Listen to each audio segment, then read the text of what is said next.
అతి ఎప్పుడు అనర్థమే. అది వాగుడైనా తాగుడైనా. ఎగ్జాక్ట్లీ హైదరాబాద్లో ఇదే జరిగింది. ఓ బ్యాచ్ రాత్రంతా డ్రింక్ చేసి మత్తులో ఊగిపోయింది. సరిపోలే ఆదివారం అంటూ సోమవారం కూడా కంటిన్యూ చేసింది. దాని ఫలితమే ఓ ప్రాణం గాల్లో కలిసిపోయింది. మరో ఘటనలో మద్యం మత్తులో గొడవ ఓ ప్రాణాన్ని బలి తీసుకుంది. ఇతను హర్షవర్ధన్, ప్రాపర్ విజయనగరం జిల్లా ప్రసాద్ నగర్. హైదరాబాద్ లో ఓ కంపెనీలో సాఫ్ట్వేర్ ఇంజనీర్ గా పనిచేస్తున్నాడు. తన మిత్రులతో కలిసి నేను కొండాపూర్ లో ఓ పబ్బుకు వెళ్ళాడు. ఆడుతూ పాడుతూ ఫుల్ గా తాగారు. పబ్బు క్లోజ్ చేసేదాకా తాగుతూనే ఉన్నారు.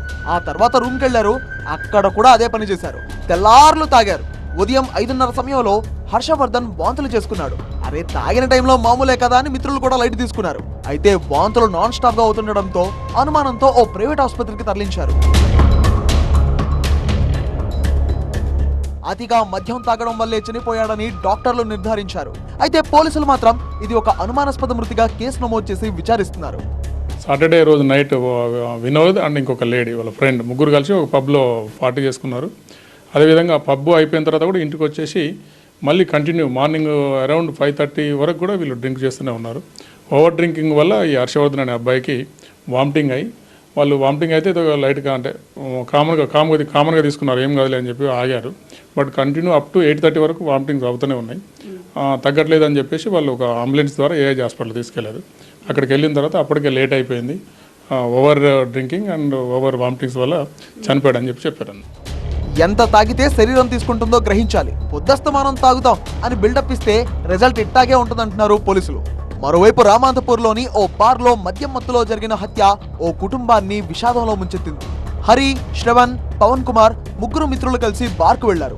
మద్యం మత్తులో హరి, శ్రవణ్ మధ్య వివాదం నెలకొంది. ఇద్దరు గొడవ పడుతున్న క్రమంలో పవన్ కుమార్ జోక్యం చేసుకున్నాడు. గొడవ పెద్దది కాకుండా అడ్డుకున్నాడు. దీంతో కోపద్రిక్తుడైన శ్రవణ్ పవన్ పై దాడి చేశాడు. ఈ దాడిలో పవన్ చనిపోయాడు. బిడ్డ చనిపోవడంతో కుటుంబ సభ్యులందరూ విషాదంలో మునిగిపోయారు. దోస్తు బర్త్డే పార్టీ అని పోయిండు. సాయంత్రం 7:30-8 లోపల పోయిండు. అంటే ఇప్పుడేం బర్త్డే బిడ్డ అని అంటే సాయంత్రమే కేక్ కోసినాం మమ్మీ, బయట మాకు బిర్యానీ తినిపిస్తా అన్నాడు, పార్టీ చేసుకుంటాం మమ్మీ అని చెప్పిండు. ఇక మీరు తిని నువ్వు డాడీ తిని పండుకోండి అని చెప్పిండు. మాకు ఆడు పోయిండు. సమాచారం అందుకున్న పోలీసులు స్పాట్ కు చేరుకుని వివరాలను సేకరించారు. పోస్ట్ మార్టం నిమిత్తం డెడ్ బాడీని గాంధీ ఆసుపత్రికి తరలించారు. శ్రవణ్ వాంటెడ్లీ పవన్ ను చంపేశాడా? ఇద్దరికి గతంలో ఏమైనా గొడవలు ఉన్నాయా? లేక అనుకోకుండా జరిగిన దాడిలో పవన్ చనిపోయాడా? నిందితుడిని అదుపులోకి తీసుకున్న పోలీసులు అన్ని కోణాల్లో ఆరా తీస్తున్నారు.